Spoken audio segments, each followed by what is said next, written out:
Hello everyone, welcome to our platform. ये हमारी interior designing की सीरीज है जो कि है zero to professional interior designer और ये है डे नंबर 6। और डे नंबर 6 में आज हम सीखेंगे साइट एक्सिक्यूशन सिस्टम। देखिए, जब हम डिजाइनिंग करते हैं तो हम क्या सोचते हैं कि लैपटॉप पर हम कोई भी चीज हम डिजाइन करते हैं, उसमें अच्छे से अच्छा मटेरियल हम अप्लाई करते हैं, फर्नीचर प्लेस करते हैं, लाइटिंग हम वहां पर लगाते हैं, उसके बाद एक रियलिस्टिक रेंडर निकालते हैं और हम सोचते हैं कि ये ही डिजाइनिंग है। लेकिन नहीं, असली डिजाइनिंग स्टार्ट होती है जब हम एक्चुअल उस डिजाइन को साइट पर हम बनाते हैं, जब वो साइट पर उसका काम स्टार्ट होता है। देखिए, हम डिजाइनिंग हम कुछ भी कर सकते हैं, लेकिन सेम डिजाइन को साइट पर हमें बनाना भी होता है।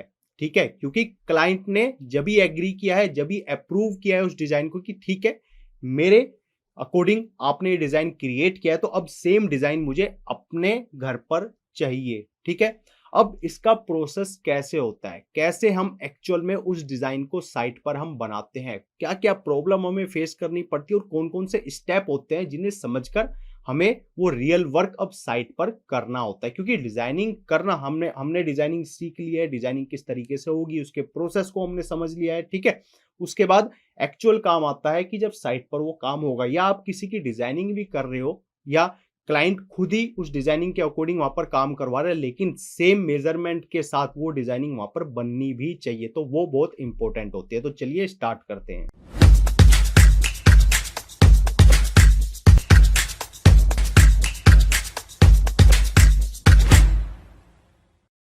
अब सबसे पहले हम इस प्रोसेस को हम समझते हैं कि किस तरीके से साइट पर रियल में वर्क किया जाता है। तो फर्स्ट पॉइंट है हमारा यहाँ पर साइट मेजरमेंट। देखिए, मेजरमेंट बहुत इंपॉर्टेंट होती है और अगर एक दो इंच का भी फर्क होता है ना, तो पूरी की पूरी डिजाइनिंग बेकार हो जाती है। ठीक है, आप कोई वार्डरोब क्रिएट कर रहे हो, ठीक है, और अगर उसमें कहीं पर 1 या 2 इंच का भी फर्क आ गया ना, तो आपकी वार्डरोब का डिजाइन वहां पर खराब हो सकता है। ठीक है, क्लाइंट का पैसा भी वेस्ट होगा वहां पर। ठीक है, तो इन चीजों को आपको ध्यान में रखना। तो मेजरमेंट एक्चुअल में मैं ये नहीं कि बस मोटा मोटी मेजरमेंट हमने लिए, हर एक चीज की हमें एक्चुअल डायमेंशन वहां पर लेनी पड़ती है, उसकी मेजरमेंट हमें लेनी पड़ती है। ठीक है, सबसे पहला होता है कि अब जब हम मेजरमेंट लेते हैं तो उसमें भी बहुत सी प्रॉब्लम हमें फेस करनी पड़ती है, तो उसी के बारे में हम बात करेंगे। तो सबसे पहले क्या होता है कि वॉल इज नॉट स्ट्रेट। ज्यादातर घरों में आपको जो वॉल्स हैं वो स्ट्रेट नहीं मिलेंगी। ठीक है, जिन ज्यादातर हम बोलते हैं कि ज्यादातर घरों में रैच होते हैं। ठीक है, मतलब थोड़ा सा उनके फ्रंट ज्यादा होता है, बैक कम है, या बैक ज्यादा है फ्रंट कम है, थोड़ी सी वॉल उतनी परफेक्ट नहीं होती है। ठीक है, तो वॉल हमेशा स्ट्रेट आपको नहीं मिलेगी। इसके बाद जो कॉर्नर्स है वो प्रॉपर 90 डिग्री के नहीं होते। हमने कोई एक ऐसा डिजाइन क्रिएट किया है कि जो कॉर्नर में बहुत प्यारा लगेगा, हमने सोचा कि कॉर्नर है तो वहां पर तो एकदम 90 डिग्री हमें मिल जाएगा, लेकिन नहीं होता। वहां पर आपको 80 डिग्री, 60 डिग्री, तो अलग अलग तरह के कॉर्नर्स भी आपको मिलेंगे। तो उसी तरीके से वो एक्चुअल जो मेजरमेंट है, जो उसकी डायमेंशन होनी चाहिए, वो आपको पता होनी चाहिए और उसी के अकॉर्डिंग आपको वहां पर क्या करनी है, डिजाइनिंग करनी है। ठीक है, इसके बाद होता है कि फ्लोर इज अनइवन। ज्यादातर फ्लोर्स भी अनइवन आपको देखने को मिलते हैं। जैसे कि हम वार्डरोब क्रिएट कर रहे हैं, कुछ भी चीज हम डिजाइन कर रहे हैं, मैं वार्डरोब इसलिए ले रहा हूं बार बार क्योंकि वार्डरोब एक ऐसी चीज है जो कि ज्यादा स्पेस वहां पर कवर करती है। ठीक है, हम वार्डरोब बना रहे हैं तो अब जो फ्लोर है, ठीक है, उसका जो स्लोप है वो थोड़ा सा ऐसे नीचे की साइड को है। हम ज्यादातर इसी तरीके से करते हैं कि अगर हम यहाँ पर वॉश भी कर रहे हैं, इसको धो रहे हैं, पानी डालेंगे तो हमारा पानी आराम से बाहर की साइड निकल जाए, तो वो थोड़ा सा अनइवन भी मिलता है। ज्यादातर फ्लोर्स ऐसे होते हैं कि बाद में हमें वहां पर फ्लोरिंग करनी होती है, वुडन फ्लोरिंग करनी है। ठीक है, तो वो भी एकदम आपको परफेक्ट नहीं मिलेगा। तो वो उन चीजों का भी, ये छोटी छोटी चीजें होती हैं जो आपको हमेशा ध्यान में रखनी है, क्योंकि जब आप बोर्ड कट करोगे तो वो तो आप एकदम हाइट के अकॉर्डिंग करोगे। अब पीछे से ही हम मेजरमेंट लेते हैं, पीछे तो एकदम परफेक्ट मिले, लेकिन आगे से वो स्पेस आपको अनइवन देखने को मिलेगा। ठीक है, तो जो ऊपर हाइट मिलेगी वो आप उसमें आपको थोड़ा सा डिफरेंस देखने को मिलेगा। तो ये चीजें आपको समझनी पड़ेगी। इसके बाद है नेक्स्ट पॉइंट यहाँ पर, मार्किंग ऑन साइट। देखिए, जब भी हम डिजाइनिंग करते हैं तो कहां पर कौन सी चीजें आएंगी, हमें उसकी एक बार मार्किंग करनी है। ठीक है, कैसे? देखिए, सबसे पहले मार्किंग इज डन विद जो चौक होती है, चाहे चाक जिसे हम बोलते हैं, टेप से हमें वहां पर मार्किंग करनी होती है कि यहाँ पर इतना स्पेस हमारा ये बैठ लेगा। प्रॉपर मेजरमेंट होनी चाहिए, क्योंकि अगर आप, एक होता है कि हम थोड़ा सा फॉल सीलिंग, कुछ वॉल वार्डरोब हम डिजाइन कर रहे हैं, और एक डिजाइनिंग होती है कि उनका एक रो फ्लैट है ठीक है, कंप्लीट रो फ्लैट है, टाइल्स भी नहीं लग रही, ठीक है, प्लास्टर हुआ है, उसके बाद कंप्लीट हमें उसका इंटीरियर डिजाइन करना है और उसके बाद साइट पर काम भी करवाना है। तो वहां पर हम मार्किंग के थ्रू चीजें करते हैं कि टेप के थ्रू एक स्पेस बना ले कि यहाँ पर वार्डरोब आएगी, यहाँ पर बेड आएगा, यहाँ पर साइड टेबल आएगी, यहाँ पर ड्रेसिंग टेबल होगा, यहाँ पर सोफा होगा। तो हर एक चीज की प्रॉपर जब हमारे पास मेजरमेंट हो जाती है, क्योंकि बेड का साइज क्या होता है, वार्डरोब का साइज क्या होगा, तो वहीं पर डिसाइड हम कर लेते हैं इन चीजों को, ठीक है। तो आपको उस तरीके से थोड़ी सी मार्किंग वहां पर करनी होगी, जिससे कि हम हमारी जो मेजरमेंट है उसमें मिस्टेक होने के चांसेस ना के बराबर होते हैं, ठीक है। इसके बाद है where will the wardrobe be made, की वार्डरोब कहां पर बनेगी, ठीक है। वो सारी चीज जो मैंने अभी आपको बताया उस तरीके से जहां पर जो भी चीज आपको बनानी है वो आप मार्क कर लो उन चीजों को। इसके बाद how much space will the bed take, कि अगर हम बेड वहां पर लगा रहे हैं तो वो कितना स्पेस ले रहा है। काफी क्लाइंट्स की रिक्वायरमेंट होती है कि मुझे 6x6 नहीं, मुझे थोड़ा सा इससे बड़े साइज का चाहिए, थोड़ा सा छोटे साइज का चाहिए। वो डिपेंड करता है उनकी रिक्वायरमेंट क्या है। तो क्योंकि फर्नीचर ज्यादातर जब प्रॉपर इंटीरियर डिजाइन हम करते हैं तो फर्नीचर भी वो ऑन साइट ही बनवाते हैं, सोफा बेड हर एक चीज वहीं पर बनाई जाती है, ठीक है, कारपेंटर के थ्रू। तो हमें वो सारी चीजें मेजरमेंट उनकी पता होनी चाहिए, क्योंकि जब हम डिजाइनिंग करेंगे तो हमने तो वहां पर 6x6 बेड लिया है, लेकिन क्लाइंट की रिक्वायरमेंट है कि मुझे 6x6 से थोड़ा सा बड़ा चाहिए, थोड़ा सा और इससे किंग साइज मुझे बेड चाहिए। तो वहां पर आपकी डिजाइनिंग मिसमैच हो जाएगी, ठीक है। तो वो चीजें आपको क्लियर होनी चाहिए, मेजरमेंट आपको करनी है, मार्किंग आपको करनी है, उसके बाद ही डिजाइनिंग आपको करनी है, ठीक है। इसके बाद नेक्स्ट पॉइंट पर चलते हैं जो कि है इलेक्ट्रिक वर्क।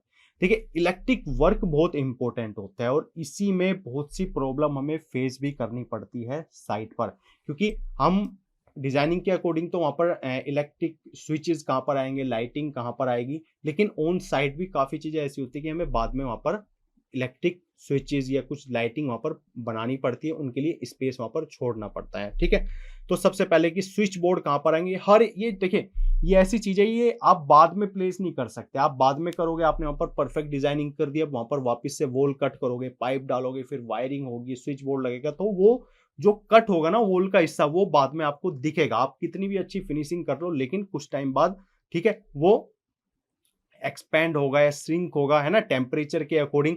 तो वो वहां पर वो उसमें आपको थोड़े से हेयर लाइन क्रैक्स या क्रैक्स बढ़ते भी चले जाते हैं, ठीक है। तो वो चीजें आपको देखनी पड़ती हैं, तो पहले ही इन चीजों को आपको क्लियर करके चलना पड़ेगा। इसके बाद जो बेड साइड सॉकेट होते हैं वो कई बार हम उनको छोड़ देते हैं, तो बेड साइड सॉकेट हमेशा दोनों साइड आपके होनी चाहिए, क्योंकि जो बेड साइड होता है उस पर लैंप भी होता है या हम फोन चार्ज भी करते हैं, और काफी चीजें ऐसी होती है कि जो हमें वहां पर चाहिए ही चाहिए, ठीक है। इसके बाद टीवी वायरिंग्स हमें प्रॉपर वहां पे, क्योंकि हमें सारी चीजें हमें हाइड नहीं करनी, ठीक है, हमें दिखानी नहीं है, सारी की सारी चीजें आपकी वहां पर एकदम हाइड हो जाएंगी, मतलब, ठीक है, मतलब कोई भी चीज आपकी नहीं दिखेगी, क्योंकि इलेक्ट्रिक हमें क्या दिखते हैं, बस स्विचेस दिखेंगे, लाइट हम कहां पर लग रही है वो दिखते हैं, उसके उसकी वायरिंग उसके पाइप्स हमें नहीं दिखते हैं। तो इसलिए सारी चीजों की आपकी जो प्लेसिंग है वो एकदम परफेक्ट वहां पर होनी चाहिए। इसके बाद जो एसी की प्लेसमेंट है वो बहुत इंपॉर्टेंट होती है।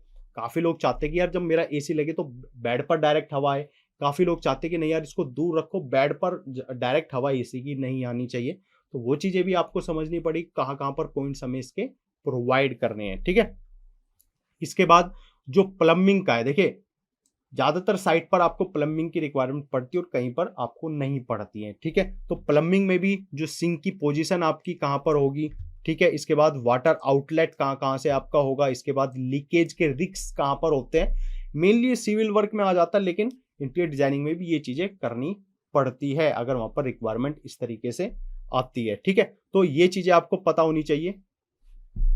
इसके बाद जो सिविल वर्क होते हैं, देखिए काफी जगह हमें सिविल वर्क भी करने पड़ते हैं ऑन साइट, जैसे कोई वॉल हमें हटानी है वहां से या कहीं पर वॉल बनानी है, कोई पार्टीशन करना है, तो वो भी हमें करना पड़ता है। जैसे कि वॉल चेंज हो गया जो मैंने अभी आपको बताया। इसके बाद फ्लोरिंग मैंने आपको बताया नहीं कि ज्यादातर जो बड़ी हमें काम मिलते हैं उसमें रो फ्लैट मिलते हैं, उसमें फ्लोरिंग भी नहीं रहती, बस वॉल पर प्लास्टर रहता है, ठीक है, इसके अलावा कुछ नहीं रहेगा। उसके बाद वॉल पर सारा वॉल पनिंग होती है, अगर उनको प्रॉपर फिनिशिंग चाहिए तो वॉल पर पनिंग होती है जो पीओपी की होती है, ठीक है। पुट्टी वगैरह भी आपकी की जाती है, प्राइमर्स, फिर चौक मिट्टी, और जिससे कि हमें हमारी फिनिशिंग बहुत अच्छी वहां पर निकल कर आती है, ठीक है।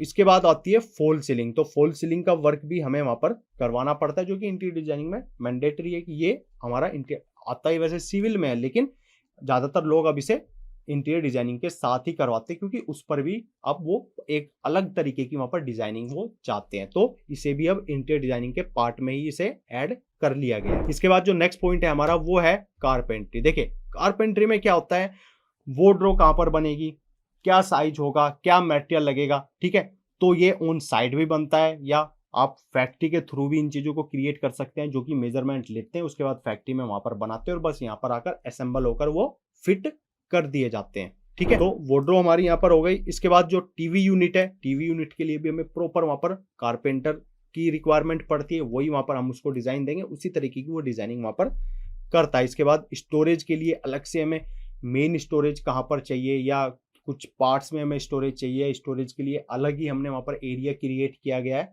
तो उस तरीके से स्टोरेज के लिए भी हमें सारी चीजें वहां पर चाहिए और उसी तरीके से उस रिक्वायरमेंट को फुलफिल किया जाता है, ठीक है। इसके बाद जो पेंट और फिनिशिंग वर्क आपका वहां पर किया जाता है, क्योंकि पेंट वगैरह जो फिनिश है ये बिल्कुल लास्ट में हम वहां पर करते हैं, जिससे कि बाद में जैसे कि कारपेंट्री का वर्क होता है, इलेक्ट्रिक का होता है, प्लम्बिंग का होता है, फ्लोरिंग का होता है, फॉल सीलिंग का होता है, तो इनके बाद सबसे बाद में पेंट और फिनिशिंग का वर्क हमारा वहां पर आता है, जिससे कि वॉल फिनिश होती है। जैसे मैंने आपको बताया कि हमें बिल्कुल ज्यादातर साइड रो फ्लैट भी मिलते हैं, जिससे कि क्या होता है कि वॉल पर खाली प्लास्टर रहेगा, उस पर वॉल पनिंग, पीओपी, जैसी भी रिक्वायरमेंट है, जैसा उनका बजट है वैसी फिनिशिंग हम उनको प्रोवाइड करते हैं, वैसे ही पेंट की क्वालिटी उनको वहां पर मिलती है। देखिए आप अपने अकॉर्डिंग कुछ डिसाइड नहीं करते, ठीक है, कि क्लाइंट को हम इस तरीके से डिजाइन करेंगे, ये फिनिशिंग देंगे, सब डिपेंड करता है क्लाइंट के बजट पे। अब उनका बजट कितना है, अगर उनका कोई 2 BHK है तो 2 BHK में उनका 10 लाख रुपए में काम हो जाएगा, ठीक है, उनका 20 में भी हो जाएगा, तो लिमिट कोई नहीं होती, आप कितना भी ज्यादा पैसा उसमें लगा सकते हो। तो उस रिक्वायरमेंट के अकॉर्डिंग अब मान के चलिए कि उनको पेंट करवाना है, अब हम उनको paint royal shine royal luxury के वहां पर रेट दे रहे हैं और उनका बजट है नॉर्मल एक बेसिक पेंट की क्वालिटी के लिए, तो वहां पर उनका बजट बहुत हाई, उनका 3 गुना चला जाएगा, ठीक है, क्योंकि उस तरह की फिनिशिंग के लिए वॉल पे हमें उसी तरीके के ट्रीटमेंट भी करने पड़ते हैं वो फिनिशिंग लाने के लिए, ठीक है। इसके बाद पॉलिसीज हो जाती हैं, जो हम लकड़ी की जो भी चीजें होती है हमारी, वुड की या वॉल्स पर भी काफी तरह की फिनिशिंग हम करते हैं। इसके बाद टेक्सचर्स के डिजाइन होते हैं, ठीक है। इसके बाद पीओपी डिजाइन हमारे होते हैं, तो इस तरीके से पेंट और फिनिशिंग वर्क में हमें ये सारी चीजें यहाँ पर कवर करते हैं। इसके बाद लाइटिंग इंस्टॉलेशन के लिए हमें क्या क्या चाहिए, जैसे कि कहाँ पर हमें वार्म लाइट लगानी है, कहाँ पर कूल लाइट वहाँ पर हमें प्लेस करनी है, तो उसी तरीके से उनकी इंस्टॉलेशन हम वहाँ पर करते हैं। इसके बाद उसकी प्लेसमेंट कहाँ पर हमें करनी है वो बहुत इंपॉर्टेंट होता है, और ये सारी चीज़ें डिसाइड होती है जब हम डिजाइनिंग करते हैं, ठीक है। बाद में हम डिसाइड नहीं करते, क्योंकि पहले ही हम इन चीज़ों को वहाँ पर बनाते हैं, कहाँ पर वॉल्स आएंगी, कहाँ पर उसके स्विचेज आएंगे, ठीक है, तो इस तरीके से। इसके बाद जो फाइनल सेटअप हमारा यहाँ पर होता है, देखिए उसके बाद होती है जब हम कंप्लीट पेंट वर्क हमारा कंप्लीट हो जाता है, हर एक चीज परफेक्टली प्लेस हो जाती है, अब आती है कि जो फाइनल सेटअप है, उसके बाद फर्नीचर की प्लेसमेंट आती है, कहाँ पर आपकी कौन सोफा आएगा, कहाँ पर टेबल आएगी, कहाँ पर आपका डाइनिंग टेबल होगा, तो हर एक चीज, बेड, हर एक चीज आपकी उसी तरीके से वहां पर डिजाइन करी जाती है। इसके बाद डिकोर, कुछ अलग से डेकोरेशन के लिए क्या क्या आइटम रखे जाएंगे, या हमने डिजाइनिंग में रिक्वायरमेंट के अकॉर्डिंग वहां पर प्लेस किए थे वैसे, या अब क्लाइंट चाहते हैं कि मुझे थोड़े से इस टाइप के यहाँ पर कुछ आइटम्स यहाँ पर चाहिए जो मुझे अच्छे लगे और अच्छी फील यहाँ पर आए, ठीक है।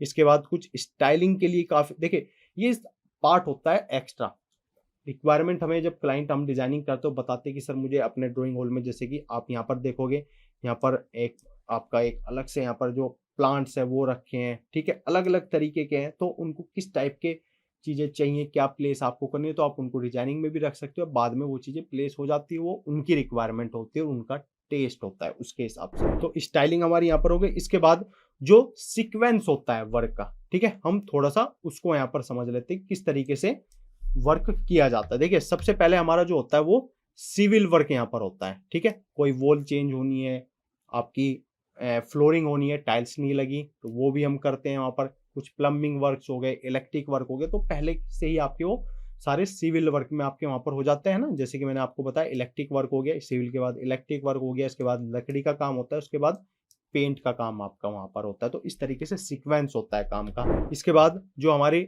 डिटेलिंग लेवल होते हैं, देखिए इसके बाद लास्ट में आता है जो जब हमने काम कंप्लीट कर लिया तब उसकी थोड़ी सी डिटेलिंग हमें करनी पड़ती है, काम परफेक्ट हुआ है या नहीं हुआ है, किस तरीके से, जैसे कि जो एज फिनिशिंग होती है, ठीक है, जो भी एजेस होते हैं वहां पर, क्योंकि वहीं पर सबसे ज्यादा मिस्टेक होती है, वही अटकते हैं, कुछ सामान ला रहे हैं तो वही बीच में आते हैं, तो उन पर डैमेज होने के चांसेस काफ़ी रहते हैं। तो वो जितने भी एजेस हैं जो हमें दिखते हैं डायरेक्ट, वो चीज़ें हमें वहाँ पर नोटिस करनी है। इसके बाद जो हैंडल पोजीशंस है वो एकदम परफेक्ट है। कितनी बार क्या होता है कि ये जैसे कि हमारे पास ये यहाँ पर ये ऊपर का किचन का डोर है, ठीक है, तो कैबिनेट का अब एक हैंडल तो हमारा थोड़ा ऊपर की साइड हो जाता है, एक थोड़ा नीचे, तो वो पोजीशन मिसमैच हो जाती है, ठीक है। तो इस चीज का हमें ध्यान में रखना है कि वो मिसमैच ना हो। इसके बाद आपके जो गैप जॉइंट्स हैं, कितनी बार जो ये ग्रुप्स हम प्रोवाइड करते हैं, जो डोर्स होते हैं, पल्ले होते हैं, उनके बीच में गैप होता है ना, आप देखोगे अपने घर में भी, वार्डरोब देखो, आप किचन में देखो, जहां पर भी अलमीरा वगैरह होती है, तो वहां पर आपको इस टाइप्स के ये गैप दिखते हैं। तो कहीं पर गैप ज्यादा दिखता है, एक ही डोर में आपको नीचे कम दिखेगा, ऊपर भी ज्यादा दिखता है, तो ये भी मिस्टेक होती है। तो उन चीजों को कैसे प्लेस करना है, अगर मिस्टेक है तो उसको एकदम परफेक्ट तरीके से वो हमें वहां पर प्रोवाइड करना है। तो ये सारी चीजें होती हैं किस तरीके से हम साइट पर काम करते हैं, जो हम डिजाइनिंग करते हैं, एक्चुअल में काम जब कंप्लीट होता है, जब स्टार्ट किया जाता है, जब वो साइट पर स्टार्ट, तो ये सारी चीजें होती हैं किस तरीके से हम काम हमें साइट पर करवाना होता है, क्या क्या चीजें चेक करनी होती है, क्या सीक्वेंस होती है। क्योंकि डिजाइनिंग तो हम कर लेते हैं, लेकिन एक्चुअल में साइट पर जब काम होता है ना, वही असली डिजाइनिंग होती है। क्योंकि डिजाइनिंग तो हमने कर ली है, लेकिन अब परफेक्ट तरीके से मेजरमेंट मिलनी चाहिए, वो फिनिशिंग आनी चाहिए, वही कलर टेक्सचर आना चाहिए, वैसा ही इफेक्ट लाइट्स का आना चाहिए, और ओवरऑल जैसी डिजाइनिंग आपने की है वही निकल कर वहां पर आनी चाहिए। उसी को हम एकदम परफेक्ट डिजाइनिंग यहाँ पर बोलते हैं। देखिए ये बेसिक्स होते हैं, यही बहुत इंपॉर्टेंट होते हैं, ठीक है। और इन्हीं के थ्रू आप काम आगे अगर कहीं पर भी आपने ये गलतियां की, तो जो क्लाइंट है वो आपको रेफर ही नहीं करेगा, वो बताएगा ही नहीं किसी को, और ये बोलेगा यार जिसने करा था बेकार है, उससे मत करवाओ। अगर अच्छा किया होगा, जो लोग आएंगे उनके घर पर गेस्ट आएंगे, अच्छा किया होगा तो बोलेंगे हाँ यार अच्छा काम है, मैं भी इनसे कराऊंगा। तो इस तरीके से आपका इधर से उधर आपके रेफरेंस आपको मिलते रहते हैं, ठीक है। तो इस तरीके से आप एक परफेक्ट इंटीरियर डिजाइनर आप बन सकते हो। अगर अब भी आपका कोई डाउट है तो आप कमेंट सेक्शन में पूछ सकते हो, या नीचे दिए नंबर पर हमें कॉल कर सकते हो। और अगर आपको भी इंटीरियर डिजाइनिंग एकदम डिटेल्स डीपली आपको पढ़नी है, समझनी है, किस तरीके से काम किया जाता है, एक्चुअल में सॉफ्टवेयर्स आपको सीखने हैं, तो आप हमारा लाइव कोर्स है जो इंटीरियर डिजाइनिंग का, वो आप ज्वाइन कर सकते हो। अगर कोई भी आपका डाउट है तो नीचे दिए नंबर पर हमें कॉन्टैक्ट कर सकते हो। तो इस वीडियो में इतना ही। Thank you so much. Video अच्छी लगी तो लाइक करें, चैनल को सब्सक्राइब करें।